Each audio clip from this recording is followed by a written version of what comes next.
Well, it's time for your Morning Rush Now stories. We are keeping an eye on this Friday morning and starting with progress on a new hate crimes bill. So the Senate passed legislation to fight the rise of hate crimes against Asian Americans and Pacific Islanders. If passed, it would expedite the review of these crimes and provide support for local law enforcement.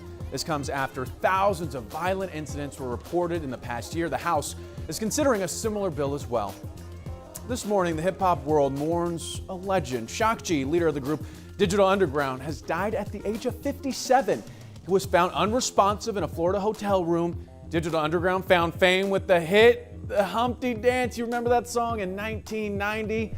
He also introduced Tupac to the world on the song Same Song.